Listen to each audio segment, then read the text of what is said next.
69, 42. I only have so many fingers. You can't mess up my counting. But All right. So much fun. Oh, you're fired. Hey, all you crazy sci-fi and fantasy fans, it's time for your daily dose of shenanigans over here at the Blasters and Blades podcast. Just three nerdy veterans geeking out over our science fiction passions and fantastical fantasies, a place where magic is king, the sky is the limit, and space is the place. So without further ado, we're going to let our guest, Ms. Day Al-Mohamed, introduce herself. Woohoo! Hello. Thank you guys for having me back again. So I am Day Al-Mohamed, disability policy strategist, a filmmaker, and what I think is probably of most interest to you, an author of fantasy and science fiction. You may have heard me on episode 21, and I am super jazzed to be back for episode 52. And if the numbers are wrong, blame your hosts, not me, because they gave me those numbers. Thank you. We're going to blame Nick. That's what I was going to say. Send the hate mail to Nick at blastersandbladespodcast.com. Maybe he'll start showing up more. We would make schedules, and then the Homeland Security would just keep rescheduling when he was available. I'm like, dude, can you just set your schedule? Call your boss and tell him you have to be on our podcast. They'll understand. Yeah. I'm sure that will totally work. That's how my boss works too. Really right? You're like, I can't work today. I've got a podcast. So, all right. So you said you make movies. What kind of movies do you make? Actually, I for most of the fiction stuff has been a little on the comedy side, but most is documentary. My very first one is actually on public television, and it is I love it. It's just one more Civil War story that nobody wants to see because we're all Civil Warred out. But yeah, it's actually a Civil War story about the Invalid Corps. So everybody knows the story of the Civil War, right? So many thousands, tens of thousands killed, and other tens of thousands injured. Nobody ever asked what happened to those amputees and those soldiers with disabilities afterwards.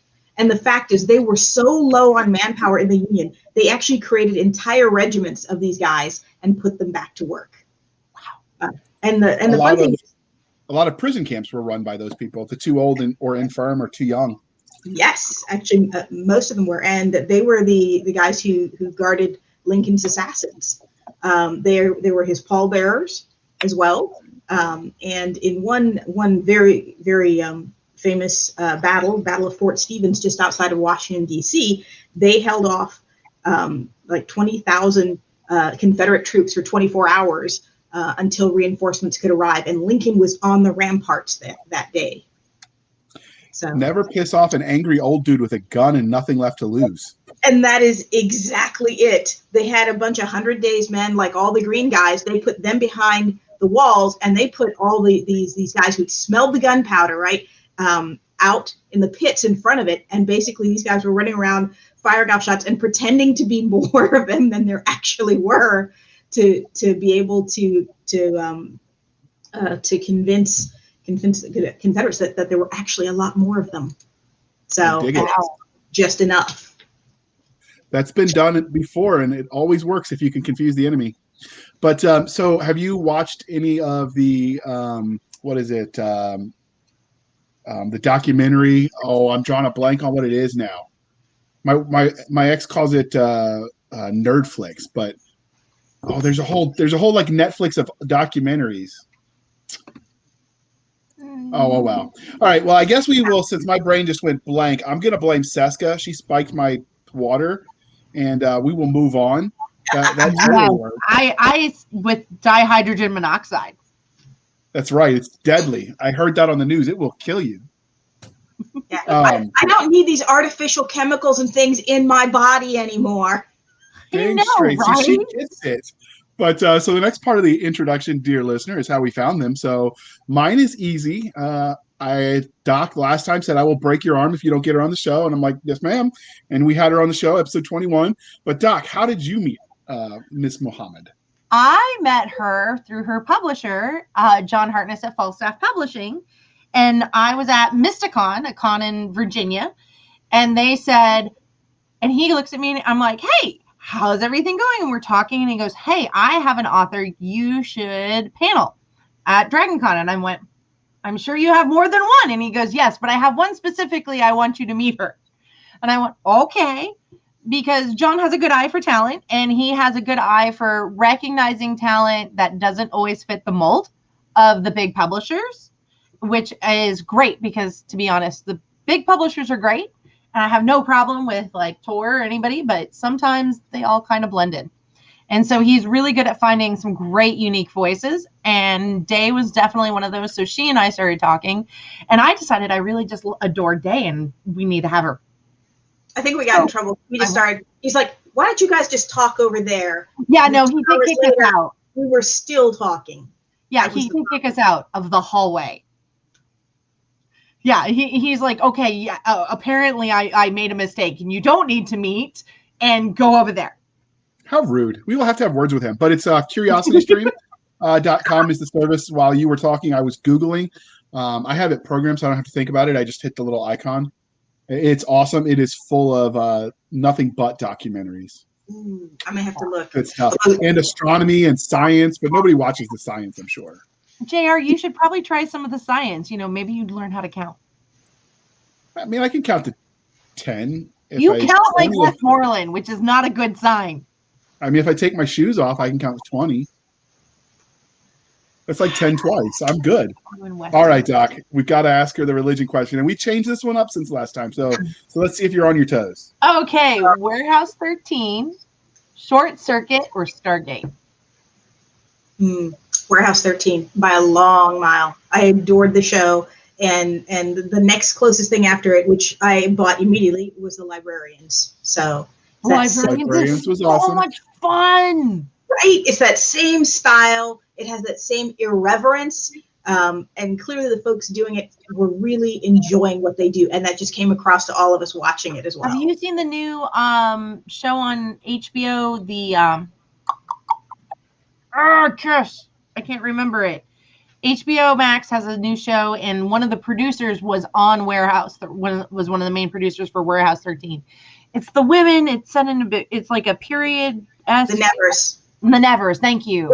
Yes, I have. So it's Joss Whedon's executive producing, right? He stepped away, but one of the other producers was also on, I think, Buffy and Angel, but also one of the lead producers for Warehouse 13. Excellent. Well, that explains some of the lovely little technology bits and other things in there. But yes, watching it, loving it. Yes. See, this is why number 5 is no longer alive, because you picked the wrong thing. Sorry. You know what? Have you seen Short Circuit at least? Have you seen it? Yes. Okay, well, you at least get to stay. Doc, you're fired. I have, but here's the thing. People listening may not have, because holy crap, that's an old film. I'm like digging through childhood memories to try and come up with that. Although it's hard to forget, number 5 is alive. That's right. And that was the adorable robot. That rhymes. My speech therapist would be so proud for recognizing that. All right. Okay, since we are polytheistic, Wheel of Time, Lord of the Rings, or Darkover? Nice try. JR tried to get me to list Pern as it. Mm-hmm. Yeah, sorry. See, my answer would be like Pern in a heartbeat. I'm so sorry. It's not fantasy. It is not. It definitely rolls over into science fiction. She's a master of using those tropes, though, from fantasy in a sci-fi setting. Yeah. So what is Darkover? It's by Elizabeth Moon. Okay. And it is a space fantasy. It has telepaths and magic, and it's a lost colony. Yeah, it is hard. I'll be honest. I'm like, none of the 3 really hold me as much. And I'm like, yeah, you had to take Pern out, but otherwise I'd be like, Pern. Well, that's because Pern always wins. Yes. So what would be your go-to fantasy series? I was going to say that kind of has been mine, and even though it isn't. Forgotten Realms? Actually, I did really, really like those. She says like she's regretful. Don't go back and reread them. Do not go back and reread your childhood favorites, because they don't hold up as well. You look at some of the stuff that folks are writing now, it's much more layered and much more complex. I really like the Deed of Pachysandria. That has aged very well. by Elizabeth Moon. Well, it's Elizabeth Moon. Well, yeah, I mean, come on. There's a reason she's a grandmaster.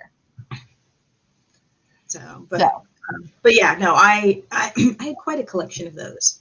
I had was it Magician? Was it Magician's the first book, Silverthorn, and then Darkness? Yeah, by Neil Gaiman. No, that's not Gaiman. It's another guy. I'm gonna see it. I'm gonna look it up. Who's faster with the internet? Because it was Darkness at Sethanon was the third book. Sorry for the clicking, folks. Raymond D. Feist. Ah.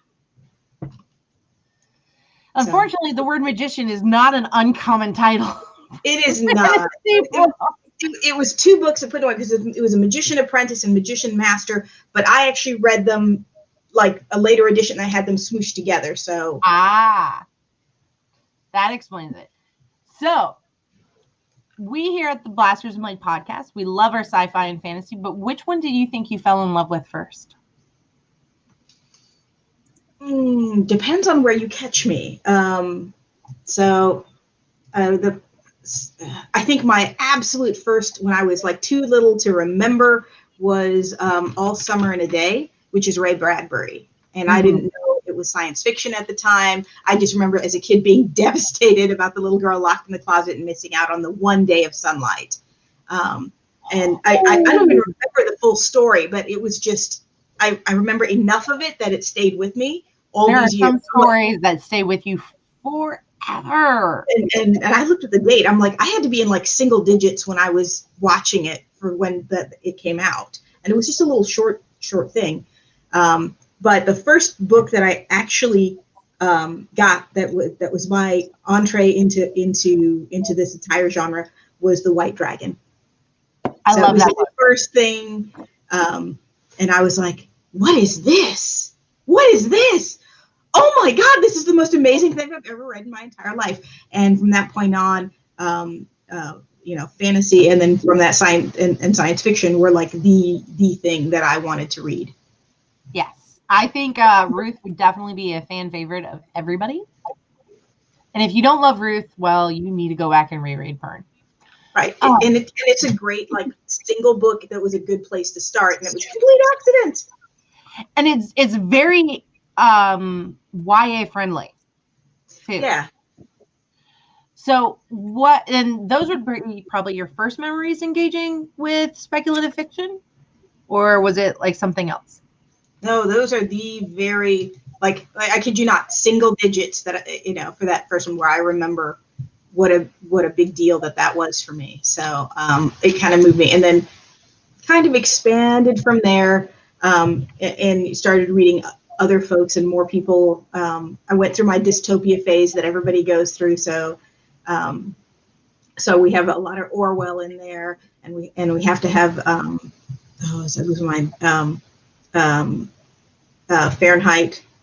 Fahrenheit 451.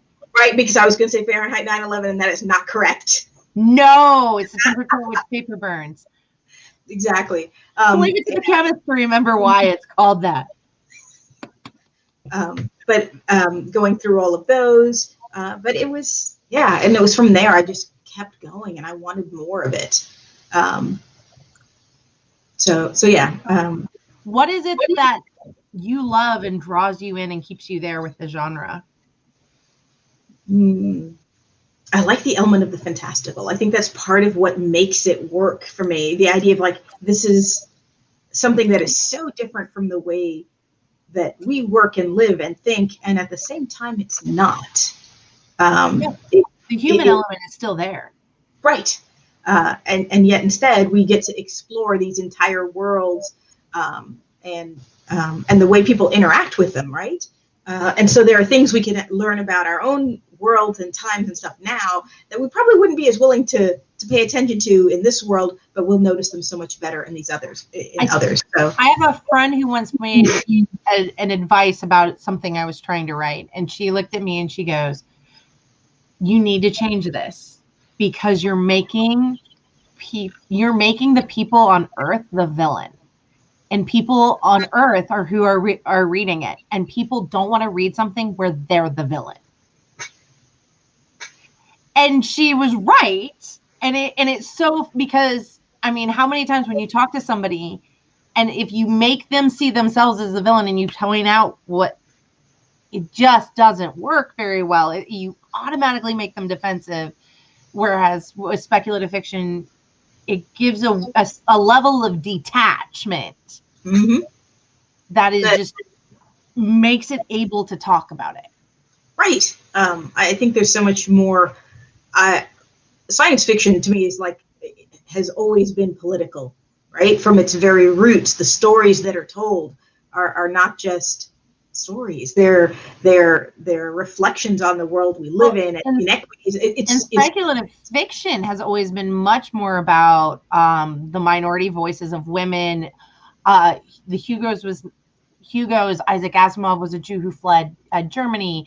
Hugo was as well. So there's been much more of the less mainstream voices being welcomed into it, I think, from the beginning even.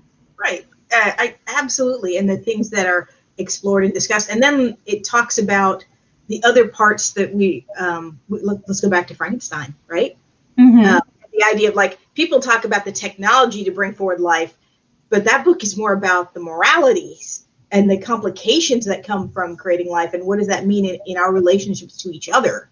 And granted, it also is just an awesome kind of scary, freaky book anyway. It is.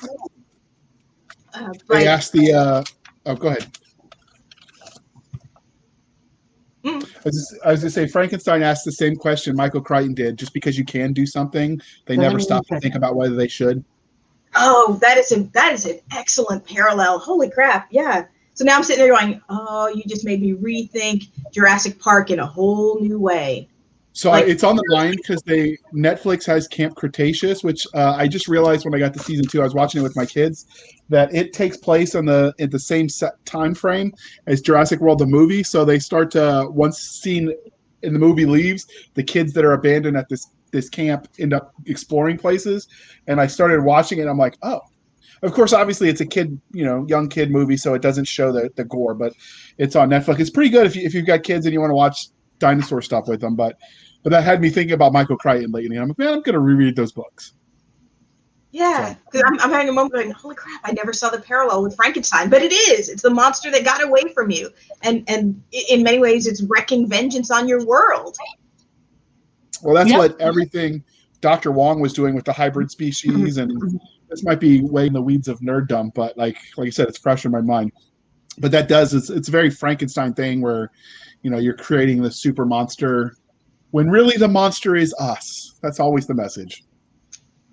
And they're not far off. For that, I think humanity has definitely grown as our just overall psyche has grown and become a better human being in general, if you thought of it from that perspective. But if you look at what was kids appropriate in the 1800s versus now, it's like, no wonder you people were so scarred. Yeah, I think. Oh, sorry. Go ahead. I was going to say, that and the plague would scar you, as you do. Yeah, but details. But so how did your love of speculative fiction and all things nerdy transition into you writing novels and short content in that space? I think the thing is that you end up loving it and all the things about it, and you end up wanting more. And part of it is I wanted more that reflected me and my life and my lifestyle and the way I operate. So as a blind queer woman of color, I'm like, we're not really seeing that. Certainly nothing really set in the Middle East at all. So I wanted to have more stories that covered those kinds of things. I'm like, we have fantastical elements in our history and our stories, and I think it would be great to have more fantasy that's actually based on non-Western settings, because I think there's a lot to offer there. Also, it also felt like, man, I think I could tell a really awesome, fun story that people would get a kick out of. And so I know I've seen that you do that with the Middle East. I've seen Dave Ashura, we interviewed, does that with his Indian heritage. There was an author that I watched on the Keystroke Medium, which is we're sort of friends of the show. It's more based towards authors helping authors kind of thing, whereas we try to focus more on the readers at the other end of the content spectrum. But they interviewed a lady, I think, who did a Japanese-inspired fantasy, but I looked that book up later, and she never finished the series, which always stinks because I can't stand a series that isn't finished because you kind of want to know how it ends. So I never picked it up, but I do like it when you start exploring outside of the way it's always been done, mostly because it keeps you fresh, creatively speaking, right? Like if everything's the same old hero's journey set in proto England, like okay, I can see where it's going to go. I get bored with proto England, but then again, I'm not that fond of English food. What, you don't have jams and crackers and biscuits and hot tea? Wait, you know what the new Indian food is, right? It's British food is. It's Indian food. So let's be honest. I was just gonna say there are 3 countries in the world. Well, okay, 4 where I could be stuck forever without leaving their culinary experience. India, French, because I love me some cheese and wine. Anybody who's listened to the show knows this. Arab food and Caribbean food. I mean, you can't go wrong with chicken tikka masala. My mom, jokingly, after we came to the States, because I grew up in the Middle East till I was 8, would call me her Arab child because if she had Arab food, I was happy. All my favorite food was Arab food or seafood. So I started trying Indian food when I was in grad school because the apartment that I stayed in while I was going to grad school was the married apartment. And it just happened to be everyone that was on my floor were international students. And they all were from India. So they would do these like floor wide get-togethers with all their spouses. And so we were invited and we got to try some cool food. I've never had lamb before that day. It was an interesting experience. But see, now you got me thinking about food and I haven't eaten dinner yet. That's just mean, Doc. But let's get back to talking about books, or we're going to make the people drool. We got some letters every time we get too far afield on food because people are like, you're making me hungry. So many authors let their own real-life experiences influence the stories they tell. So are there any formidable moments that shape you as a storyteller? Every time someone says that, I'm like, oh, I never can think of anything until 5 minutes after the podcast is ended. So 5 minutes after, you guys, that's when it's going to hit me. So honestly, I think I'll be honest. I think one of my favorite thing, and it's one of my favorite things to do as we want to talk about pivotal moments, which is I read an annotated copy of Dracula that had little notes about different things, like where the locations were, what it meant, and how it related to things at that time. And I loved it. There was also, and I'm going to blank the name, somebody who had done something similar, put footnotes in their fantasy novel, or endnotes actually.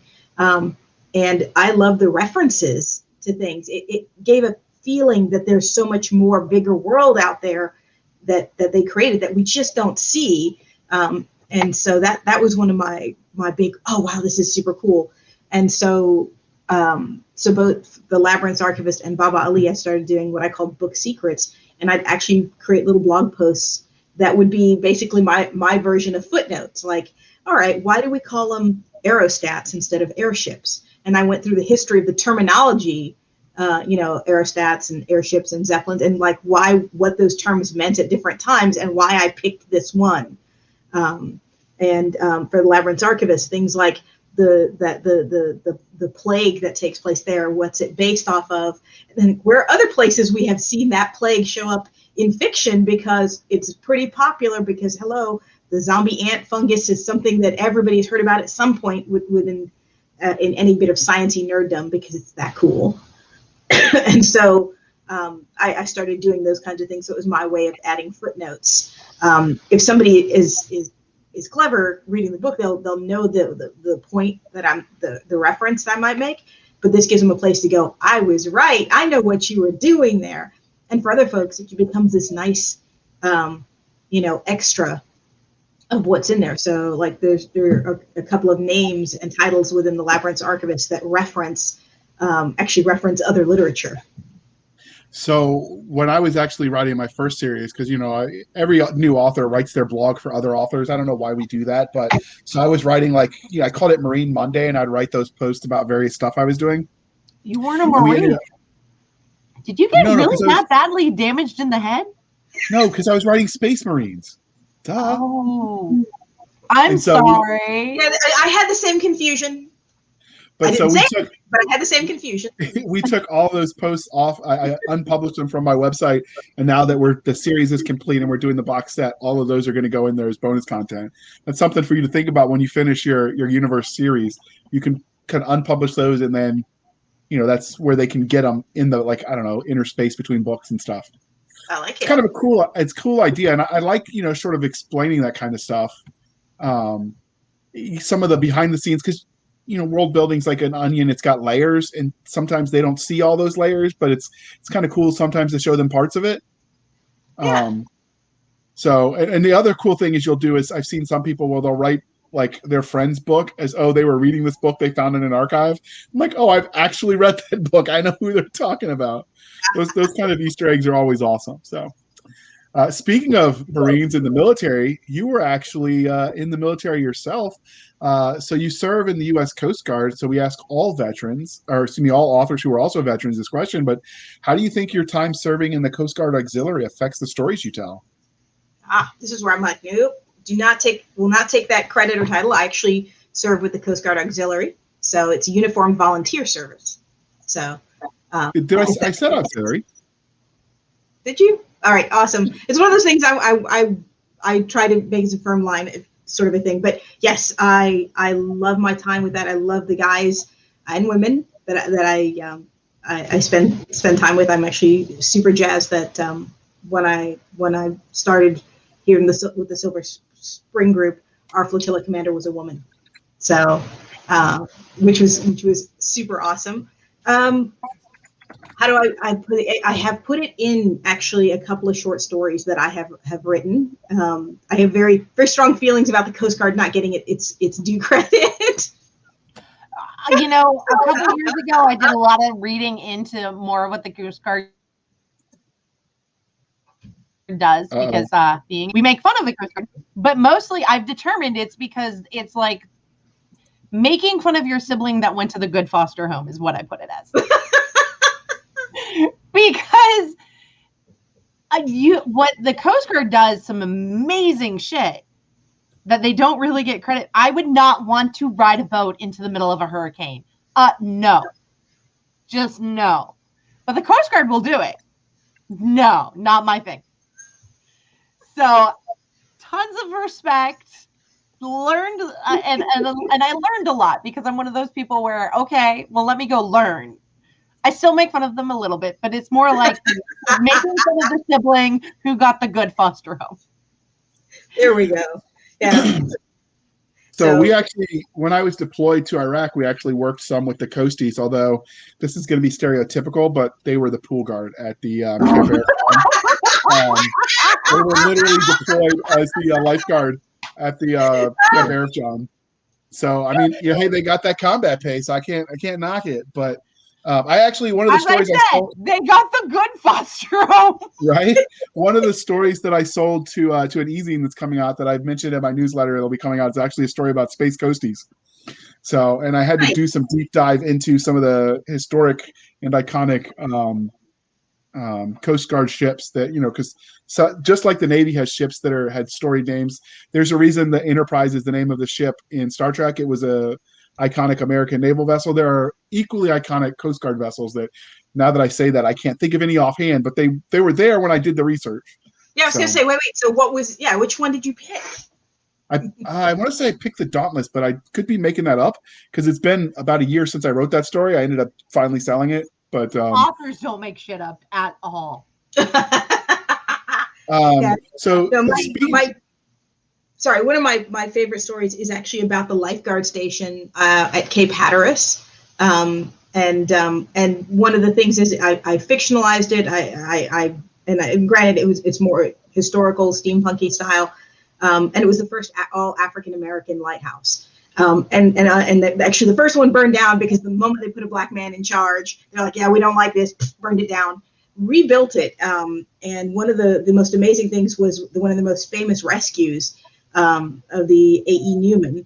And I had to fictionalize part of the story, because in the real one, they could not get get lined out to the ship. The waters were so bad they couldn't get a boat out. So one of their guys swam out there and brought people back one by one. He swam out to that boat 8 times, and I'm like, holy shit, And this is on that part off the coast of the Carolinas where ships just sank. Yeah. And it was amazing to just read about it. And there's a quote from the captain's wife about how she says she lashed herself and her small son to the mast, and then in the pouring rain, as she prayed, God sent her salvation in the shape of a black man. And I was like, That's powerful. So the ship was the Dauntless, which is a cutter, and it was commissioned in '68. I just pulled up the Wikipedia, and it was famous as one of the prototype drug busting vessels. So I was right to remember the name. Nice. And you do know that submarines are now a big part actually with the Coast Guard as well, because I know one of our submersibles are the new. Yes. And I'm like, I find that fascinating. I'm like, I want to know more about that, but I have to admit, I'm a lot more of I'm more of a comms person. I do public affairs, so I'm the one who will talk to folks. I'll do the stuff with the facing public, the public facing issues and things like that. So that tends to be more what I do. So I guess it helps. Yeah, a couple of years ago, maybe, when the Coast Guard had that iconic where the guy jumped off the boat and onto the semi-submersible and was pounding on the hatch. And I remember because the Air Force always says, well, we've always got the Coast Guard to make fun of. And I remember I was talking to Mike Massa about that when that came up. And I'm like, it could be worse. You could be in the Air Force the day the Coast Guard made you look like wimps. But yeah, that was definitely a funny thing when you see them jumping on the sub. And I remember my stepdad was like, "It's not a submarine; it's semi-submersible. It can't go all the way under." Like, nobody cares, Dad. No one cares. No one cares. We're all they can't tell the difference. Close enough. Close enough. That's right. Close enough for government work. But do you ever draw on people you served with in the military, either from the active component that you work with or the auxiliary? No one living is represented in any of the literature that I write. That's legal disclaimer aside. With a straight face. Yes. She's winking. She's winking if you're listening to this online on the podcast. Yeah, right. that is the official statement. Unofficially, these are just some amazing folks, and yeah, I can't not. So, but inspired by, an homage to. There we go. There we go. Okay, so we've talked about a little bit how your time in the Coast Guard, working as an auxiliary person, I don't know, has affected like this auxiliarist. There we go. Has affected the stories you tell, but does it affect how you read stories, specifically nautical stories? A little bit. I'm a lot more critical of because most of the stuff I do is not. I'm like on the boats. I'm more about the communications, particularly emergency communications, is things I've looked at more. So I'm more we've had this massive disaster, and then looking at how it's handled, and then me being a complete jerk about how that's not the way it works. That is not the way it works. So, I tend to be more critical about that, I think. Okay. So have you reread Master and Commander or watched the movie since you served, and like no? Yeah, I have not, because I already know what my feelings were about it previously. I'm not sure they will be much better later. So. Okay. That's fair. So if we ever do a review show, are you wanting to come on that episode? Oh, if you want spicy, I will bring it. All right, Doc. Well, saving us from the spicy before we lose our family-friendly rating, Doc, the next question is yours. We're going to talk more about things from a fan angle. Has anyone asked you for your autograph in public away from a convention or a book signing? Not for writing, no. I once had somebody ask me for my autograph because I fence. That's awesome.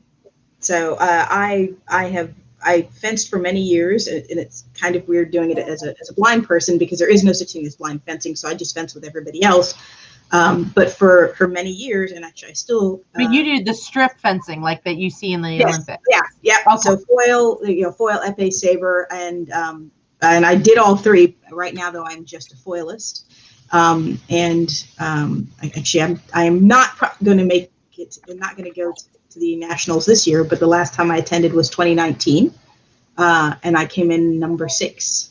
Nice. So I'm super dorky and excited because I did fencing in the SCA, which is all Schlager fencing. Yes. And but I absolutely love it. It's so much fun, even if you do end up marked with bruises. I will say, I did meet when I was young and foolish, which maybe was not as long ago as I like to pretend it is. I did meet up with somebody who fenced your style, and we had a lovely, spirited discussion that, I'll be honest, ended in a topless duel. Oh my gosh! Talk about times I wish I was there. So I have actually dueled, and it was stupid. So don't try that. It normally is. Pardon? It normally is. Yeah. So yeah. Oh God, thank God my mom's not into podcasts, so she does not need to know about. Okay, so you've been. But I'll be honest. I am grateful nothing serious happened. But yes, we did actually poke a few holes. There was some blood drawn, and yeah, somebody might have rolled down a hill backwards when they lost. Not me. Nice. So you got asked because of your amazing fencing prowess for your signature. Yeah, for my autograph. It was at a local tournament. So, and she was like 8. It was adorable. That's wonderful, because you got to inspire women. Need to be inspired to become badasses. There we go. Yeah. And we need examples. So, and I am not surprised you're an example of one. So, have you ever spotted someone reading your books in the wild? JR, why do you make me ask the blind person this? I was going to say, that doesn't sound like a really good question for a blind person. Why are you making me ask the blind person that? She's got superpowers. You don't know. Maybe she sees you in infrared. Have you seen what the government's doing experimenting on people? I'm just saying. Dude, I need my hairband. Maybe she talks to goats. God. I swear to goodness I love you. Okay. So what is the weirdest, funniest fan interaction story you've had since you've started writing? I don't think I've really had any yet. So for those of you who are listening, if any of you are fans and you see me somewhere, will you please come up so I can have a weird fan interaction? Because I feel like I'm a little bit left out right now. Just saying. You're going to Dragon Con in the fall. I'm sure we can arrange for this to happen. There we go. I'm going to blame the guide dog. I'm assuming it intimidates people, or it's the other end and people feel, oh, isn't she the sweet little blind person? So those of you now, you guys know better. So by all means, let's have that interaction. I'm just glad that it's not because of me. Because Harness goes, oh, she's from Bahrain. And I went, I used to go there as a kid. And he's like, oh my God. Yeah. Admittedly, I was intoxicated at a convention, so I was a little bit more enthused by this, but than I would have been normally. So there we go. So, and I'm like, yeah, no, I grew up over there too. And you're like, John, what did you get me into? I feel like a lot of our stories start with you were a little bit intoxicated, and I'm starting to wonder if maybe it's time for an intervention. Nobody likes a quitter. Okay. So this is where you're going to tell us about everything you've written, Day. Can you give us the Reader's Digest of your body of work? Oh, cripes. See, this is where I'm like, I should have a list handy. We do send you the questions in advance. I know, and you caught me on the night that I just didn't have my act together. So it's okay. JR do that to me every day. So, but I will do my best to pull that. They'll be like, hey, what happens in a nitrogen-rich atmosphere? What do you mean, JR? And I'm like, he's like, just tell me. And I'm like, so I am make this up right now. like, No, you die. sorry. There you go. But plants might do pretty well. Depending, though, if you grew up in a nitrogen-rich atmosphere, more so than our planet, you'd probably be a vegetarian. Because too much nitrogen in your diet can cause other medical issues. Right. And one of the main sources of nitrogen in your diet is meat. Okay, we got all scientific. Let's drop some science. There we go. All right. So let me list my so I can list my collection of stuff now. So I love it. I have a list in front of me, so I can sound all knowledgeable. So we have the two novels. The first one is Bob Ali and the Clockwork Gin, co-written with Danielle Ackley McPhail. The other is the novella The Labyrinth's Archivist, from Falstaff Press. See, this time I remembered the name of the publisher right off the bat. So John will not hunt me down. Which is really kind of like murder mystery set in a fantasy setting. He can't hurt you. It's picking on the disabled. Pardon? See? He can't hurt you. It's picking on the disabled. Oh, that's true. I need to use that as much as I can for everything. So earlier we were talking about Frankenstein, and so there was an anthology to celebrate the 200 years, and so that is We Shall Be Monsters, that actually came out of Canada, which is an awesome collection of some of its retellings and some of its different imaginings of Frankenstein. And I'll be honest, there's one story in there that's a mashup of the idea of Frankenstein and Pinocchio. And once you think about that idea of putting those together, you can't really get away from it. And it's just amazing.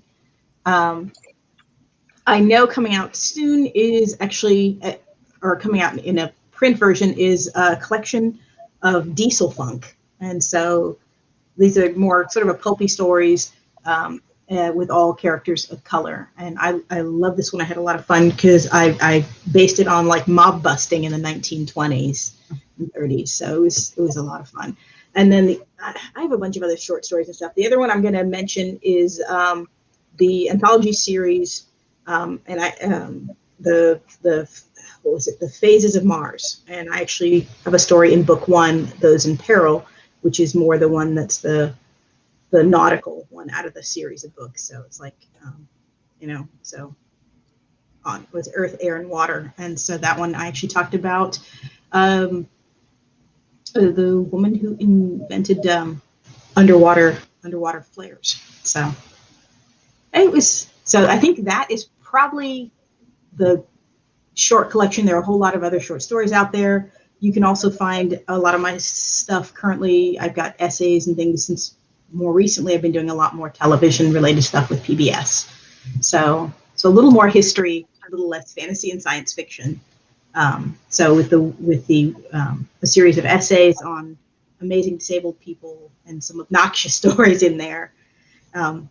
You know it has to be tamed down when PBS tells you we can't use the word badass. And I'm like, oh man, come on.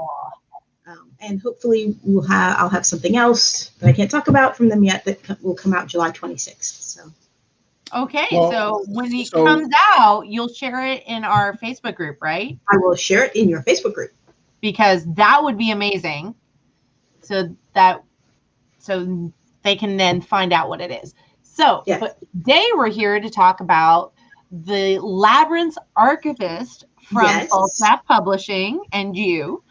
So what was the premise of this universe? Was it Can I say this is one board, too much good baklava? Yeah, I will say, like I said, this is one of my favorites because it's a part of a world I've always wanted to write.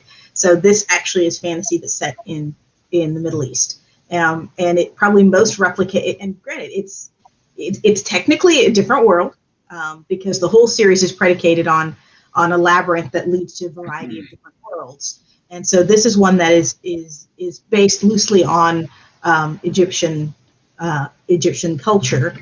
But I say loosely on that because I want to say it's probably a little more Egyptian Mediterranean.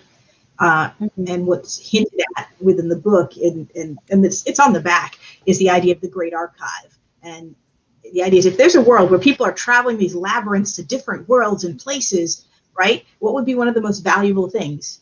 would be information of how to travel those ways safely, and information about these other cultures and places you're going to, so you don't like offend somebody and get yourself and your team killed.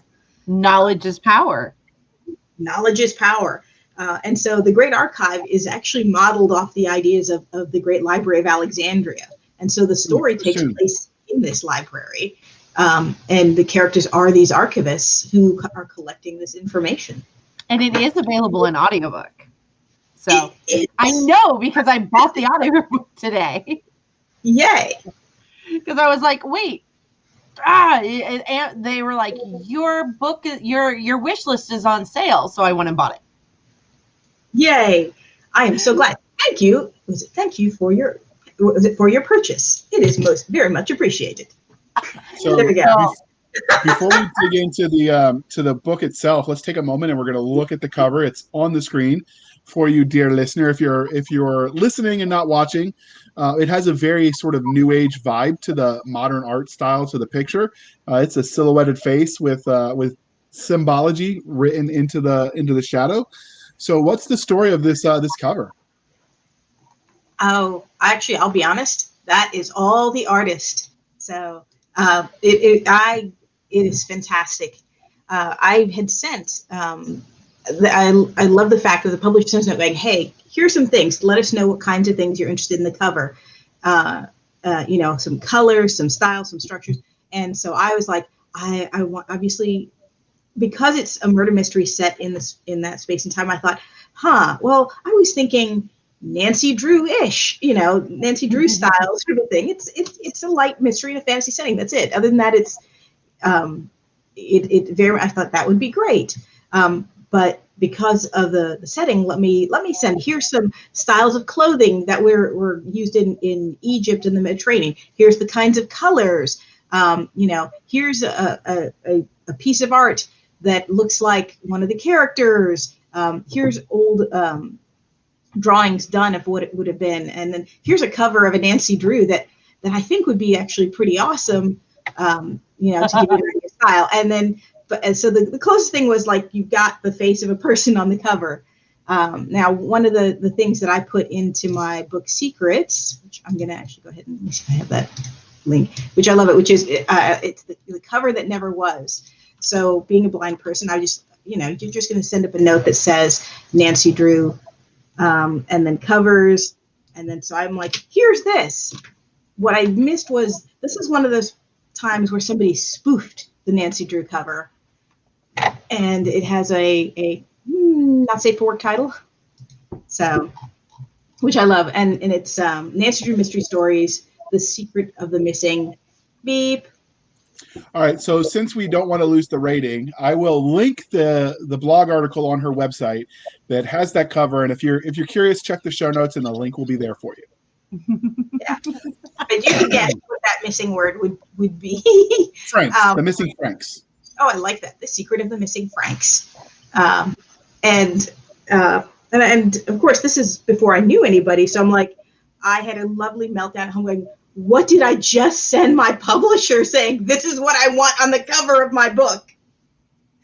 I love the cover of the book. It's a very silhouette, and she's so beautiful. The face is so beautifully done. And the colors, it is perfect, and all credit goes to the artist. So I'm gonna put that there. It's like artist and publisher. I love you guys. You made that. I said, here's all the stuff I like, and you guys went, we have this idea, and I'm like, yes, it's even better. I love every bit of it. So. I'll show you. So let's move on to the book itself. What would the 30-second elevator pitch be for this novel? Oof. Did I already get to that? Oh man. Oh. So no, okay. Azalea lives in the Shining City, which is at the nexus of all these labyrinthine gates that lead to multiple worlds. She is a student working at the Great Archive, and one of the most valuable things in this world is information. The idea of how do you travel the labyrinth? How do you get to these different worlds? And what information do you need to know to survive in them? And her family has done this for years. In fact, she's, the granddaughter who was one of the great matriarch. But her family has basically said, you are probably not going to be an archivist. I'm like, why? Because she's actually blind. So how do you take down people's stories? How do you write it down? How do you manage all these archival material? I'm horrible. I'm just like, you just do it carefully. And so there are ways around it. And so she has spent this time battling it, and she's good. She's good with languages. She's good with people. She's got a good mind for detail. But so they're at the archive, and now somebody is starting to kill archivists off one by one. And they're using strange weapons and poisons from worlds that nobody's been to in decades. And so she has to figure out who's killing them before they decide that she's somebody they should go after. That's okay. So it's a thriller. It's a fantasy thriller. So probably closer to fantasy, cozy mystery. So okay. Sounds fun. So what do you think makes your book special? I would actually say I really think the characters are such a big part of this. So Azulea and part of what she, trying to figure out where she wants to be in this world and who and what she wants to be. She's been so convinced she wants to be an archivist, and this is maybe something that's making her reconsider it. She has her girlfriend who happens to be the captain of the guard, and the fact that they have this on again, off again, on again, off again sort of a relationship, and then the political connections that are a part of that, because the guard is part of the city, who probably aren't as happy with so much of the independence of the archive, because this is our world. The archive is in our world, so we should have control over it. They don't need to be independent. So there's a little bit of that push and pull. But mostly the book is just to introduce the characters and give us a feel for the world. I know one of the next things I want to do is to take these characters and go, all right, you've got a feel for the characters now. Let's go out and explore the worlds. That could be fun. Sort of like a Stargate in a fantasy world, almost. Yeah, actually. That actually is a really good comparison. Rather than military exploration, think of it more as caravans, right? Because I think part of the style is I wanted to base it on like the caravans across the deserts to the spices, but I think Stargate works equally well. So like the spice trade routes and stuff. So like the Silk Road meets Stargate in a fantasy world. Yes. Okay. Oh, I like that. Silk Road meets Stargate is probably the best comparison of the two. So go ahead, Doc. I'm just saying it sounds like something I will be devouring. So which science fiction or fantasy, because sometimes, people like to mix them up, like this lady that writes sci-fi in her fantasy novel and they called it Pern. Which tropes do you feel like the Labyrinth Archivist hits the best? Ooh. That's a tough one.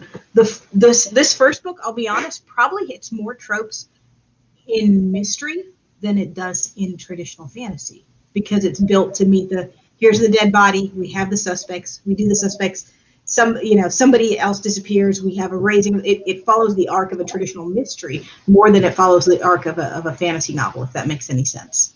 Yep. And that was purposefully done. So were you a fan of Clue growing up? I love Clue. It is one of my favorite movies, and a very small part of me goes, I want somebody to redo it so the next generation can really get to see it, but I'm also afraid anybody redoing it is going to screw it up. But it is fantastic and beautifully done, and just more than anything else, the pace in that film is fantastic. If you watch, you can see the frenetic energy, and that's something that's that one, that you have the script, but two, it's the actors putting that in there, and we feel that same pounding energy in it. Well, I was actually talking about the board game, but by Hasbro, but the movie works too. The movie was based on the game or inspired by, so it works. There we go. And there's a new series out of books. I think they're YA books, actually, from Diana Peterfront, that are actually based on Clue as well. Ooh, neat. So when you wrote this, did you know who the bad guy was? Like, did you have the mystery solved and then wrote it, or did you figure it out as you went? I had part of it figured out, and then I ended up changing a few things as we went. But I did know who the villain was. because I wrote the beginning and like probably the first 10,000 words, and then I actually wrote the end, and then I went back to figure out how I got there. That works. So, besides the fantasy and the mystery, does this fit into other subgenres or genres? I think those are probably going to be the strongest. Is going to be the fantasy style, and I think as we move into other things, we're going to see more stuff that comes from like travel and more quest style. It's going to probably lean more into traditional fantasy as we go further, because I tend to like that, and I think it fits the world and it fits the characters well to do that. But I also like the socio-political and cultural elements, so there'll always be a lot of that to layer into it. I think as long as you do those without like beating people over the head or preaching at them, that adds layer and like depth to a story. But that's a really hard line to do because we all have our own biases, whether it's politics, religion, culture, whatever.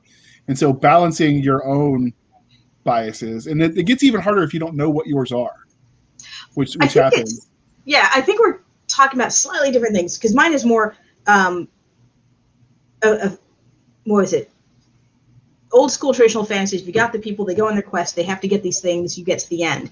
But the thing is, in the real world, right? Real world, air quotes there. If we were, let's base it on the idea of a medieval fantasy setting, right, where people are trying to survive, they're doing the world. The fact of anybody traveling to another place was so unusual. Strangers in town is so unusual that the response to them is not necessarily always going to even be positive at all. The idea of different cultures and the way people interact with each other, I think that those are some of the layers that were missing in some of the old school fantasy we love. It's like the issues people have with the whole, you have one dwarf, you have one elf, you have one human, you have one hobbit. It's not a checklist. That's what I like to tell people. It's not a checklist. I totally meant that too. Yeah, but the idea of that is just that's not real, because guess what? Those people are not going to get along they might, but let's talk about how have more of those interactions. When we talk about the social political, I want to have faith in there, right? If you go to any kind of a more medieval style setting, more rural, we're going to talk about religion was huge, right? The mysteries of the universe were explained through faith. So most faiths, religions, temples, whatever, had a powerful influence. Well, I mean, faith also helped forge governments. Like, people forget that. They forged governments. They tore down governments. They told people how to connect with other people, how not to. And I think that's one of those missing political, cultural, social elements that sometimes is missing. So I actually want to have those in there. The battle between secular government and... I'm going to say something and JR is going to yell at me. I think some of that is the American bias of separation of church and state carries on into our literature in some ways. JR is going to yell at me because he's going to go, we don't go political, but it's a natural bias that we think of church and religion, whether it be church or a circle or a synagogue or a mosque, and government and being two separate things. And so a lot of our literature tends to reflect that. Yeah, which means we're missing an element of culture. I'm like, and it's not necessarily bad or good. It's just the things that push and pull us. Yeah. So. No, I definitely think you can tell when people have not been outside of the continental U.S. because it reflects sometimes in the stories they tell or don't tell. Or the stories they gravitate to even. So it was definitely an eye-opening experience having been in the Middle East and the culture there outside of what you exposed to on TV or books or whatever. I definitely think there's something to that. There's definitely an American bias. But it has to be done. But when it's put in a book, it has to be done in those small. It's the small specifics that really make it work. And you're right. If people are using with a hammer, you can. They should go, oh, you looked that up somewhere, didn't you? And you put it in your book, versus looking for like subtle ways that it influences the way people do things. So yeah, look at the church on Friday. I still know people who don't eat fish on Fridays. Or maybe they do eat fish on Fridays. I'm a bat. I'm not Catholic. So I know there's something about Catholics and fish on Friday. All right, so instead of talking about fish, let's talk about her main character. Yes, let's get on to the main character because she is the lady of the hour. Both she and Day. Or maybe she is Day. I will admit, I'm like, probably looks a little bit like me because I wanted somebody with brown skin who is blind and queer, which I happen to be all of those things. But other than that, I'd like to think I am better looking, smarter. Naturally. You know, Luckier. There we go. So can you tell us a bit about your main character? Sure. So the main character is Azulea, and she is actually the daughter of what's a matrilineal line of women who basically have run the archive. So I have her as a relatively young person. I actually don't think I ever give her a specific age, but I specifically wanted to set her within that young adult, new adult kind of an age range where you think this is what you want in life, but then you're starting to ask some questions. So like that 14 to 20. Yeah, I'd probably put her on the closer to the 20 end than the 14 side, but yes. Yeah. Otherwise, she and her girlfriend are doing some things that just. I feel much more comfortable with because you did say new adult, and new adult is definitely more like the 20, 17 through 20. Yep, and I think that is probably where we have somebody who's secure in her own personality, but not in her place in the world, if that makes sense. So she's decided she wants to be an archivist because that's what she was supposed to be, because that's what everybody in her family is, and the idea of something else feels like it's less. And of course, anybody who gets caught in that kind of like, this is what it's going to be, is going to be a little rigid in their thinking to start with, and a little defensive and a little bombastic. And so part of it is figuring out to be a little more flexible as a part of that. And I also added just a little bit defensive about her disability as a part of it. So I think we've all had those moments. Before we move on to the secondary characters, Doc. So when you mentioned that she has romantic entanglement with the captain of the guard or whatever, what age range would you say, how steamy does it get? What age range would it be for readers? If someone wanted to let their kids read this book, when would you say, okay, they're probably old enough at fill in the blank? I am not sure. I don't have kids, so it's hard to guess. How about this? I think we have 2 kisses, and I think the steamiest thing was a mention of loving to. She absolutely loved seeing her. She adored seeing her lover bathed in nothing more than sweat and moonlight. I think that's the steamiest sentence in there. That's about it. Okay. So teenager. Okay. So well, I just know lots of people like to expose their kids to other cultures through fiction. So, just fair warning. I do have a character that burns to death in front of somebody, and that's a little graphic. I'd be more worried about that.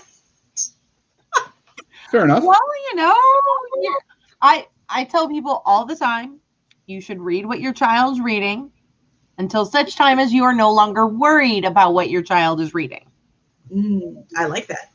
Yeah, because I have developmental disorders run in my family, so we do not tell people ages. We tell them till certain criteria have been met. Because sometimes people can meet them at an earlier age, sometimes they don't. And I know right at the age I started dating was when my mother handed me the last Herald Mage, and that was the first time I ever read a character who was homosexual. And that was my mother's way of explaining homosexuality. It worked very well because I never understood it to be anything other than a form of love.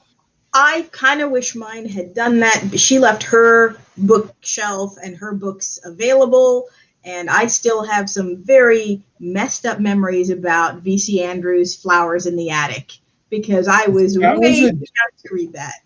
That was a dark and twisted book. Oh my goodness. Yeah. I have to wonder if she had some issues in her childhood she was trying to work out with that one, because it was a little out there. I thought something came to light when she died, that there was some truth to it. I want to say I heard that rumor, but I wouldn't swear to it. So, can you tell us some about any secondary characters that stood out? Back to forcible segue back to our archivist. Sure. I have. Oh goodness. So let me see. We have her girlfriend Melody, who's the captain of the guard. Who, I'll be honest, probably fits the trope and the stereotype of the captain of the guard more than the stereotype of what a girlfriend should be.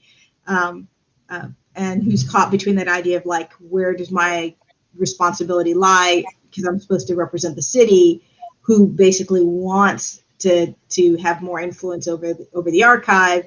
And then I've got my girlfriend, who basically anytime I try to take care of her, she gets all prickly with me, sort of a thing. We have Handsome Dan, who's and he's the kind of person where he'd be the one who started the myth that he's called Handsome Dan, who is sort of I want to say he's a peg-legged pirate, but really he's a tentacle-legged pirate, who was sleeping with Azulea's grandmother, and who had been sleeping with her for decades, it would seem.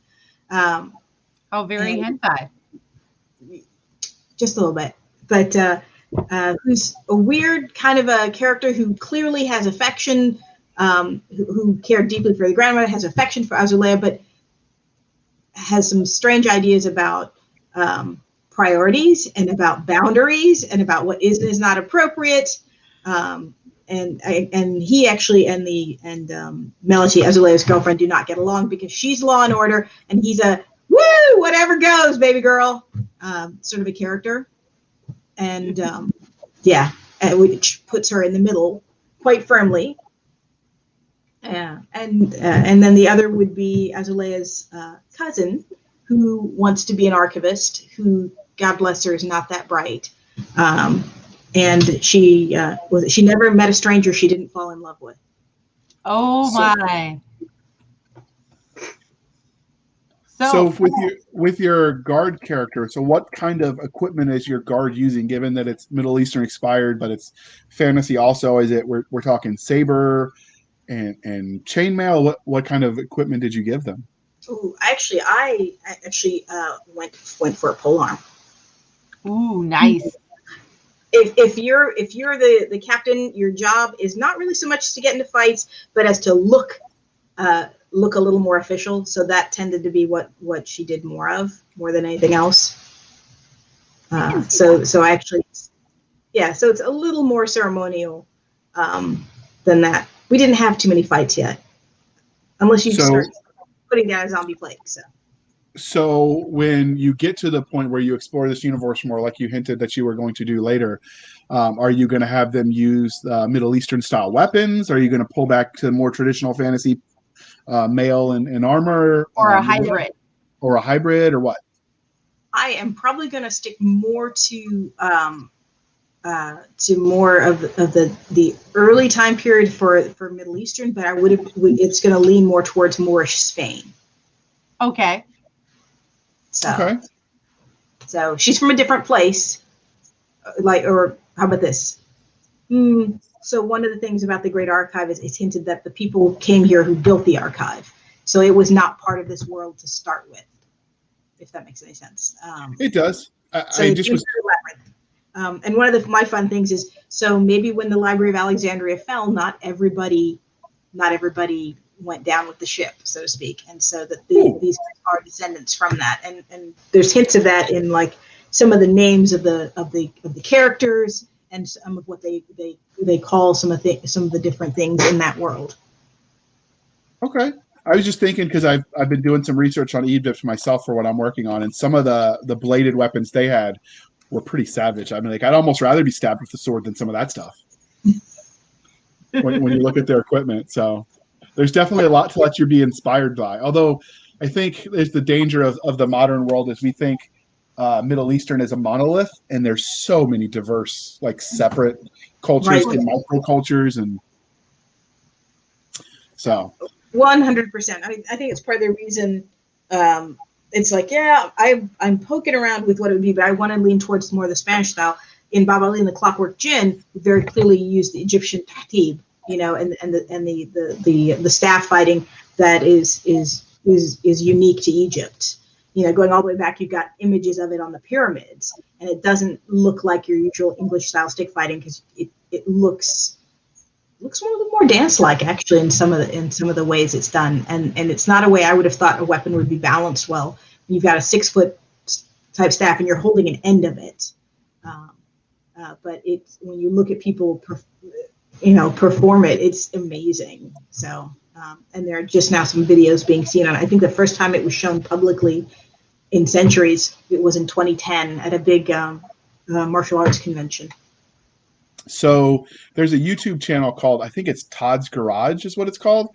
And he does a lot of he'll bring back period weapons, and he doesn't just stick with like the standard Proto-Europe style, and he rebuilds like a modern version of them, and he finds out some of the stuff is surprising and how it works or doesn't. So some of the equipment that we talk about, like it was this game changer, and when you make it the way it said, like even accounting for lots of practice with it, it's not as efficient as we would like to believe. So they probably didn't use it as much as we would think. So like there's something to be said for like building physical replications to learn. And that was one of the things they've learned is some of the balance of weapons you wouldn't expect. If you use their style of making it versus like modern foundry, it changes things. And the composition of the metals. Ooh, I'm going to have to check that out. I love that. I love it's a lot of good stuff if you like stabby. Look at it up. I love stabby. I'm like, hello, all that fencing. I'm like, yes, it's sport, but it's still a lot of time actually put in with the weapon.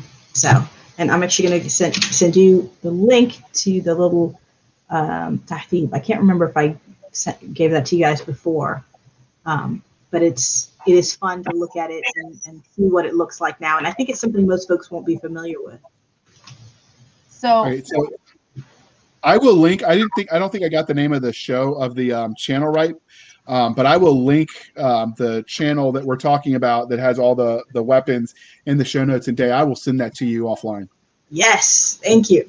So I bet you guys didn't realize how educational this would be for those of you listening. You're going to find out so much more. See, we always aim to bring some unique people to our audience. So, and I knew that Day would not disappoint. So you mentioned earlier that you do have a bad guy. Can you give us anything without giving us any spoilers? Nope. It could be a guy. It could be a girl. It could be multiple people. Yeah, no. Nope, that's fine. Nope. You just say, nope, spoiler alert, and we won't go there. So what she can say is the bad guy is the murderer, correct? Are we safe at least there? Okay. Sure. That works. There we go. So, speaking of all these characters, if they were to meet you in a back alley, how do you think you'd fare? Would you see that interaction playing out well? Could you beat them in a sword fight? Or would I was going to say, the captain of the guard would probably kick my ass and like mop the floor with me. But I think I could take everybody else. Do you think they'd want to fight you, or do you think they'd be distracted by the doggy?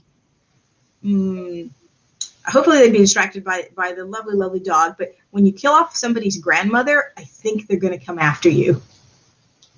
Yeah, I didn't even like my grandmother that much, and I'd still be a little miffed with you. See? So, okay. So, yeah, you killed my grandmother. Prepare to die. Yeah. It's no. There's a reason that line echoes throughout history and pop culture. So, do you have, since we've talked about all these characters, do you have a favorite archetype for a character? Not that comes to mind. Although I have to admit, I'm particularly fond of redemption arcs in my stories. Okay. I think we all like a good redemption arc. Really and truthfully, because we all screw up in life, and we'd like to believe that our screw-ups are forgivable. Yeah, and that we can make it right. All right. So speaking of screw-ups, no, that's a horrible segue. Forget I said that. I thought I had something, and I'm like, oh, that's going to sound like I'm insulting her. I didn't want to do that. So let's talk. Way to go, JR. Yeah, well, I messed that one up.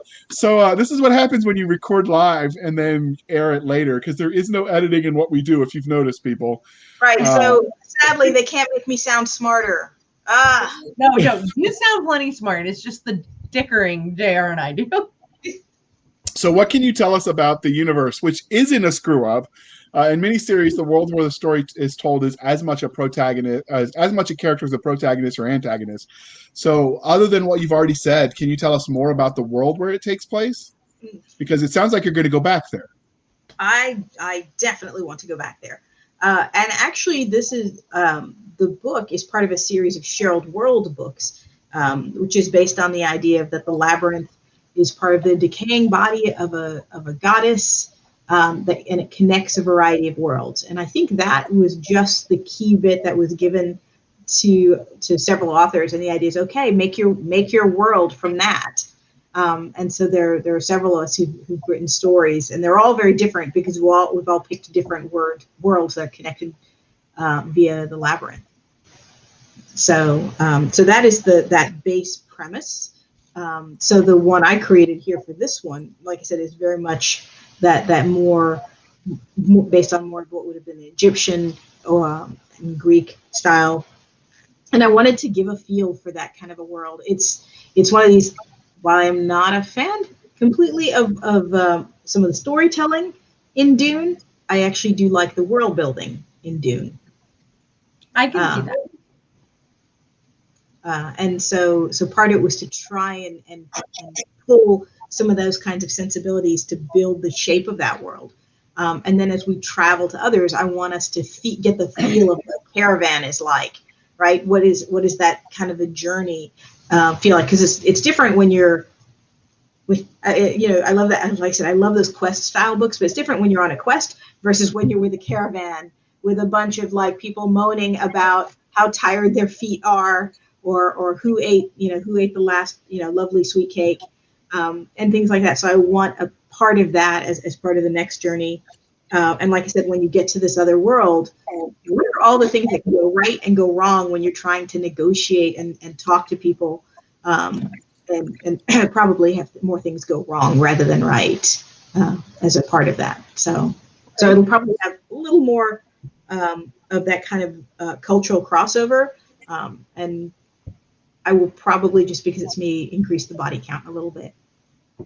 So the name of the channel is Todd's Workshop, TOD''S Workshop. I will link it in the show notes to your listener. He says lots of good content where he looks at bladed weapons and historic weapons, and sometimes from fantasy, and see what works, what doesn't. It's definitely interesting. And when he does the fantasy weapons, he will, because he's done some from like Lord of the Rings, he will contemplate like how that would have affected the military, because you can't just create a weapon and not have be no consequence. So weaponsmith, like weapons and armor, it's a yin yang race. So as you develop A, they develop B, which is one of the flaws in that old History Channel where they would do, if pirates and samurai met, who would win? Well, they didn't prepare for each other, so they prepare to counter what they're going to fight. And so it's one of those things that a lot of people forget when they talk about weapons, is that if I build A, you're going to counter it with B, which means I have to do C, and it's a progression, and you've got to factor that in. And so when he's done some fantasy weapons, he's done that, which I find it fun to just think about. That's why the foil for rapier fighting developed. To punch through chainmail? No, not to punch through chainmail, because a sword won't punch through chainmail very easily. To get in those grooves and those creases between the armor. Okay. It's a stabbing weapon. It's not a woof woof woof throwing your arm around. It's a let me poke you with a stick. And that was one of the things when you actually start like handling things yourself. Like I much more bloodthirsty than that. I worked in the archives at Valley Forge, and I've handled some of the historic weapons that are there. You get this idea that everything is so heavy, and like then you actually hold it, and I'm like, the sword's not that heavy. I mean, if I had to wield it for hours, I'm sure my arm would get tired. But like if you're building something to be used every day, then you're going to make it functional. But they are Absolutely. heavier than a keyboard. Yeah, They are. and we also start seeing swords when you're talking about that time period, right? We also saw the armor decreasing in usage anyway because the dueling weapons rose in more usage with the use of guns, right? Because guns can punch through armor. So guess what? We don't need those big swords anymore. So the sword becomes relegated to a personal weapon, and so the foil is based on the small sword, if that makes sense. Well, So that's where people got to be stupid about doing it about dueling each other. So swords are also expensive to make and take a lot of metal when metal was precious, which is why pole arms were more common. You're more likely to see someone with a pike than you are to see them with a sword, unless they're super rich, and then it's more a status symbol than anything. There you go, and that circles right back to why does my captain of the guard carry a pole arm? Boom. Right. In fact, that was one of the English and the French. One of the common things where they funded themselves was they would capture other knights, and not only did they sell the essentially auction or not auction, what is that? Negotiate the return of people for money. There's a word for that my mind is blanking on. Negotiate? No, there's well, anyway, you can make fun of me in the show notes in the ransom them back. Ransom. There we go. They also ransomed the equipment. Or if they liked it, they just kept it. Like, that's my new sword or my new whatever. But so speaking of that universe and how that all factors in, we know that every literary universe, or at least a good one, have their own internally consistent rules of science, technology, and magic. So what can we expect from this universe? So the world we were in, that the book starts in, I hint at the idea of high technology and low technology worlds and worlds where there is more and less magic. And so the one we're in does not have a significant amount of magic. What we have seen has come through the labyrinth. I love it. I was about to say through the rift, and I'm like, no. And I'm like, at least I didn't say through the Stargate. I was just thinking that. Yeah, and so it's being stored there as part of the archive. But I do know that I want to, as part of that travel to other places, to actually include places where we have high and low technology. And part of that is based on culture, and part of that is based on what develops. And I think the analogy you gave about that pirates versus ninjas, it's like, no, it's technology rises just like weapons rise and change based on who you come up against and how it operates. And so, yeah, some places, if magic is going to be more prevalent, we're going to see that is going to be what is used more often.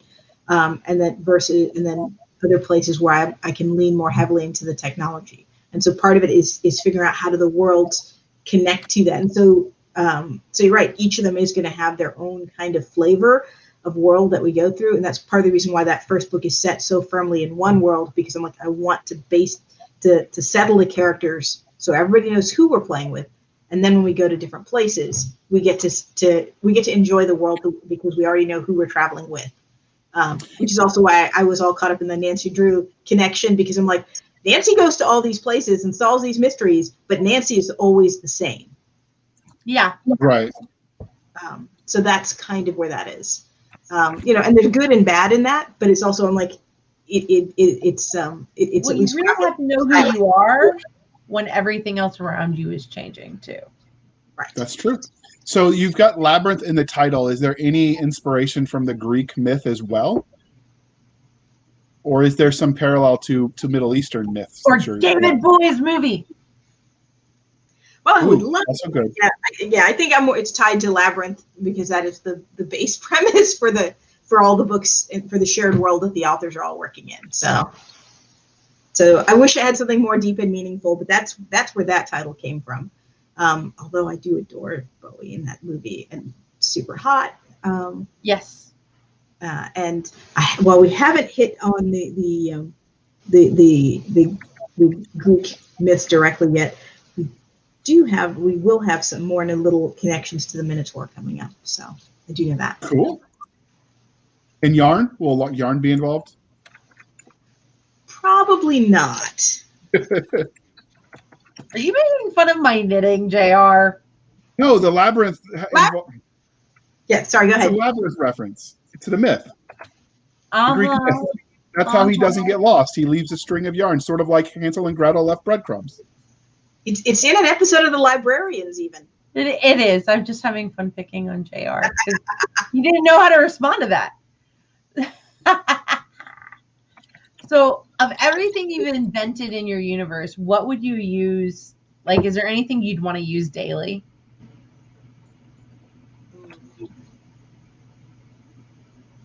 If you say you want the pike so you can stab people, the FBI might be listening. Just saying. They're not listening. They have better things to do. Yeah, but if I want a pike, I wouldn't stab people. I will just put it up as decoration. That's all it is. Decoration. Pikes aren't really a stabbing weapon so much as a chopping tool for vegetables. Pikes? For vegetables. For vegetables. Are you thinking the same weapon we're thinking about? Long stick, spear at the end, sharp, pointy, and cutty. You know what? I may have been thinking of a halberd. Sorry. Even that's not really. Okay. We'll give it to you. How do you chop vegetables with a halberd? Yeah, now I'm wondering the same thing. I guess if you cut the handle off and you just had the blade, maybe. Yeah, but then it's just a cleaver. Yeah, or what if you want to cut vegetables in your neighbor's house without leaving yours? Hey, it's a great way to maintain that 6-foot distance. This is how you chop vegetables during a pandemic. There you go. Why they pay you the big bucks, Day. We're going to hashtag this. This is how to plant vegetables in a pandemic. People are going to go, why are they teaching us how to chop vegetables during a pandemic? What the hell is this episode about? Now we're talking books. Yeah, so now we're going to swap over and go, well, foils would not be effective for chopping vegetables, but they would make great skewers for cooking the vegetables during a pandemic. So exactly. So we start going through the different weapons and going, how would this work? Sure. Can we take that as a question into Todd's workshop? Yeah, we should. So if you're listening, we should all be sending this question, dear listener. Click on the link. He's got his contact. Send him a question, and we'll see if we can get an episode out of it. Yep. Chopping up halberds. Alternative uses. Yeah, chopping up vegetables with a halberd. There we go. Oh. I bet we could. I bet you could bribe Walt to even do it because he likes stabby things too. We could bribe Walt. Now I want to see this done. I'm going to have to see what I can do. See what you started, Cisca? Walt and his murder dogs. He does. All right, but back to Day because we don't want murder dogs. What? Now I got to add murder dog to the footnotes. All right. I just like ask making her about aliens. I don't think hashtags works the way you think it does, but I add them anyway. Just do as you're told, JR. All right. Day's going, what did I get myself into? I was all good with the idea of like getting. I want to see video of this whole halberd and vegetables thing. So I'm like, I am all in. Who do we need to bribe to make this happen? And I expect us to have the video linked to this one so people can watch it themselves.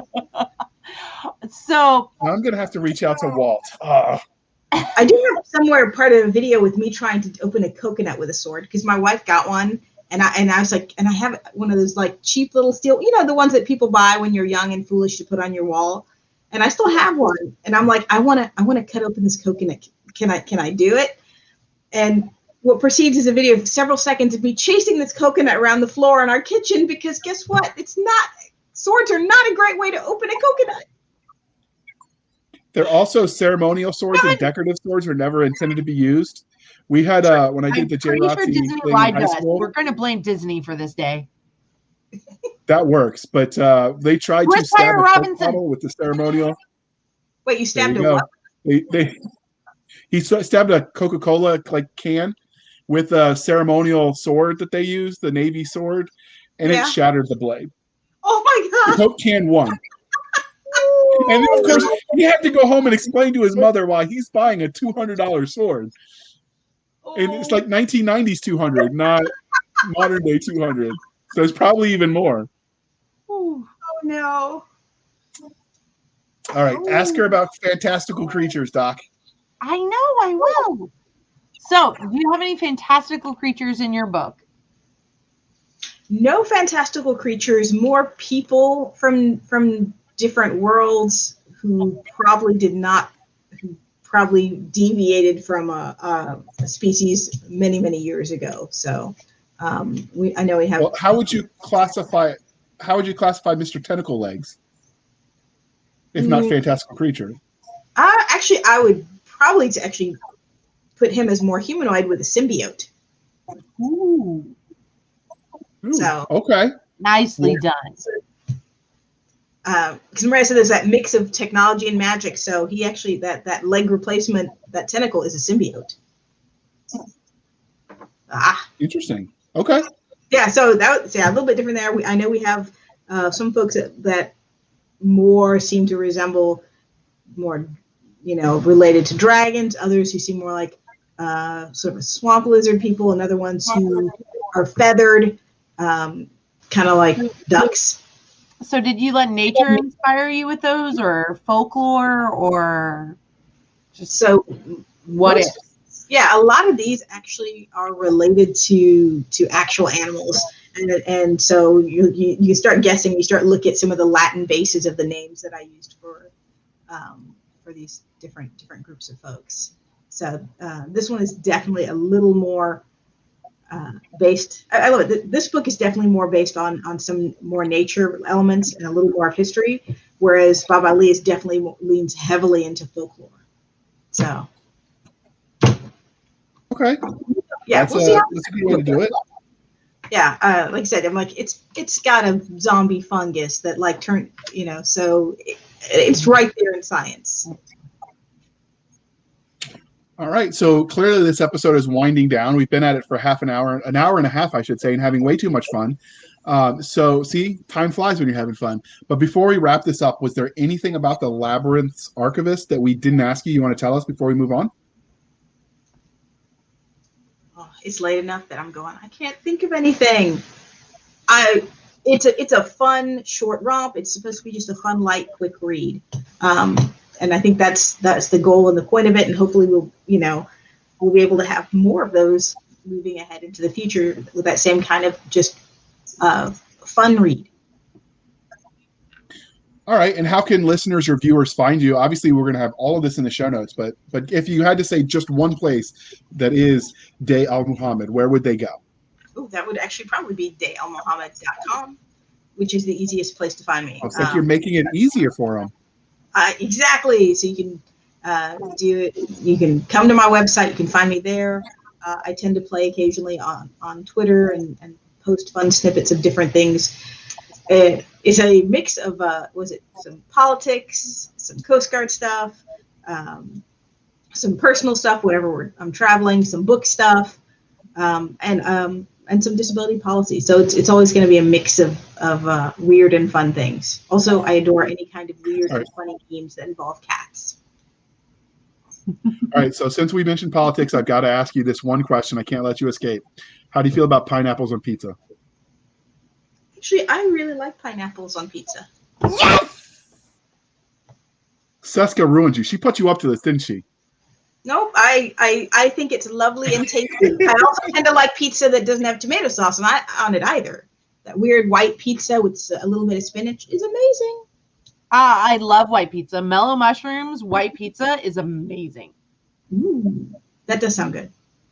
So, but I will also say, in general, I tend to take any other food other than pizza. I spent my undergrad year in college. I ate pizza like 4 to 5 days a week because it was free, right? For anything you went to, that's what they fed people. And so by the time I ended that, I just didn't care if I ever ate another pizza again. So I still tend to, if someone goes, "Are we going to eat somewhere? Do you want pizza?" No, not really. So yeah, when I was in college, Domino's did that $5 for 2 mediums or whatever it was. So I was like, you get 3 meals out of that if you ate it leftover. I totally understand. Yeah, so I'm like, no. We had the Chinese food delivery when we were treating ourselves. So you can find us, dear listener, on our website at anchor.fm /blasters tack and tack blades, anchor.fm /blasters tack and tack blades. We're on Twitter at SF_fantasy_show, Sierra Foxtrot _fantasy_show. It's almost like that SF means sci-fi. You can email us at blastersandbladespodcast@gmail.com. I promise we actually answer that one because it's real. You can find us on our Facebook group, Blasters and Blades, facebook.com /Blasters and Blades podcast. You can support the show over at buymeacoffee.com /author J.R. Handley. Be sure to put in the comment section that it's for the podcast. And I promise I will keep your co-hosts, Nick Garber and Doc Cisca, duly intoxicated. They will drink until their liver surrenders. And never surrender, never quit. Galaxy Quest for the win. And you could also support us on a monthly recurring basis over at anchor.fm /blasters tack and tack blades for 99 cents, $4.99, or $9.99. And all of it would be greatly appreciated. Take us home, Doc. Thank you for spending your precious time with us. For the absentee, overworked Nick Garber, the absent-minded J.R. Handley, I'm Cisca. This was the Blasters and Blades podcast. We'll be back next week at the same time. We'll indulge our love of torturing J.R., eating pineapple on pizza, literature, nerd culture, cheesy jokes, and, of course, everything that goes boom.